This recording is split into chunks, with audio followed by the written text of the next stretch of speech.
আল্লাহকে ভোলা যাবে না। হায়াত মউতের মালিক, সব কিছুর মালিক, তার নামটা কি? আরো জোরে বলেন, তার নামটা কি? আলাইহিস সালামের সময় একজন ব্যক্তি ঘরের মধ্যে আছে। কোথায়? আরো জোরে বলেন। ঘরের মধ্যে আছেন। বিকালবেলা একজন মুরব্বী মানুষ আসলো। আসার পরে খটখট করে আওয়াজ হয়। এমন সময় বলতেছে, কে? আমি তো কি বল ঘুমাইছি রে, আর আমার ঘুমটা নষ্ট করিস? এই কথা বলে দরজাটা খুলছে। খোলার সঙ্গে সঙ্গে দেখতেছে একজন ফকির বেটা ঘরের দরজার সামনে দাঁড়িয়ে আছে। এই ফকির বেটা, কি ব্যাপার? তুই আমার ঘরের সামনে দাঁড়িয়ে তুই আমার ঘুম নষ্ট করিস? তোর আমি 12টা বাজাবো, আমি তোরে শায়েস্তা করব। বলতেছে, ও যুবক, তুমি অন্তরের মধ্যে ঢুকায় নাও, তুমি মনে রেখো, তুমি এত অহংকার করিও না।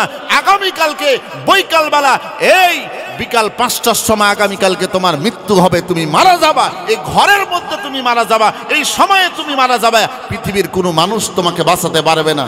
এই কথা বলার পরে এই বেচারি ঘর থেকে বের হয়ে গেলেন। মুরব্বী চলে গেলেন, ফকির বেটা। এদিকে এই বেচারি বের হওয়ার পরে চিন্তা করতেছে, আমি ইনি যে বলল, তার মনের মধ্যে কিন্তু মৃত্যুর ভয় সবার আছে না নাই? জোরে বলেন, আছে না নাই? এমন সময় তার মনের মধ্যে একটা ভয়, কম্পন শুরু হয়ে গেল। আসলে যে ফকির বেটা এসেছিলেন, তিনি দুনিয়ার সাধারণ কোনো মানুষ নয়, উনি হচ্ছেন হযরতে আজরাইল আলাইহিস সালাম। নাম কি? হযরতে আজরাইল আলাইহিস সালাম যিনি এসেছিলেন। তবে উনি ফকির ভেসে এসেছিলেন।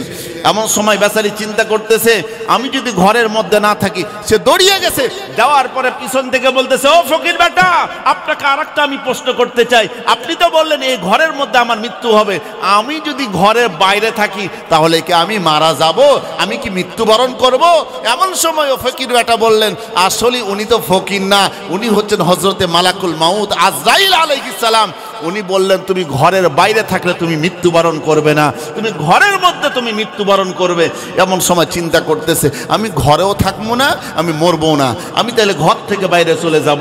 এই চিন্তা ভাবনা করে 3 দিনের খাবার পানি টানি সব নিয়ে ঘর থেকে বের হয়েছে। এমন সময় সুলাইমান নবী, নাম শুনছেননি? আরে ভাই কথা কন না কেন? সুলাইমান আলাইহিস সালাম তিনি উড়ে যাচ্ছেন। এই বেচারা ডাক দিয়ে, ও নবী সুলাইমান, আপনি কই যান? কয়, আমি পৃথিবীর এক প্রান্ত থেকে আরেক প্রান্ত অমুক এলাকায় যাই, আমারও একটু নিয়ে চলেন। এমন সময় নিয়ে যাচ্ছে। ও মুসলমান ভাইয়েরা, গভীর মনোযোগ দিবেন। এমন সময় এক জায়গাতে নামিয়ে দিলেন। নামার পরে সেদিন চলে গেল। পরের দিন প্রায় সকাল থেকে দুপুর হবে এমন ভাব খাবার খাচ্ছেন। পিছন থেকে একটা ওয়াজাগর সাপ তাকে খাবার জন্য ভয়ঙ্কর একটা আওয়াজ দিয়ে দৌড়িয়ে চলে আসতেছে। একটা মানে গভীর ভয়ঙ্কর আওয়াজ দিয়ে যখন আসতেছে তাকে খাবার জন্য, সে এই আওয়াজ শুনে দিছে একটা দৌড়। এইভাবে 1 বার 2 বার 3 বার দৌড় দেওয়ার পরে তার ভিতরে মৃত্যুর ভয় হবে কি হবে না ভাই? আজকে যে বৈকাল 5টার সময় মৃত্যু হবে এ কথা সে ভুলেই গেছে, তার মনেই নাই এ কথা। ভুলানোর মালিক কে? জোরে বলুন, ভুলানোর মালিক কে? আল্লাহ পাক রব্বুল আলামিন। ও মুসলমান ভাইরা, এবার আসেন,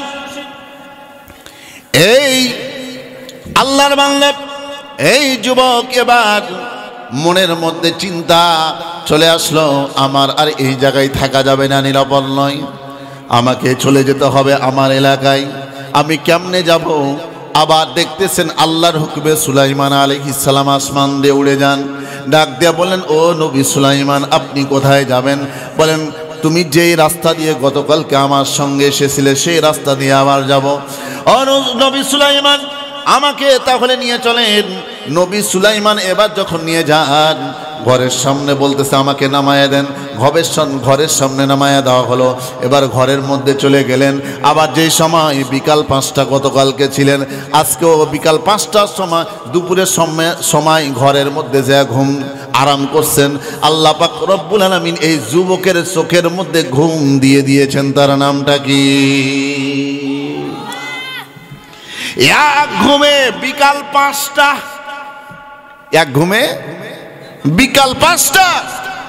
এমন সময় দরজায় আবার নক, ঠক ঠক করে আওয়াজ হচ্ছে। এমন সময় ঘুম ভেঙে গেল।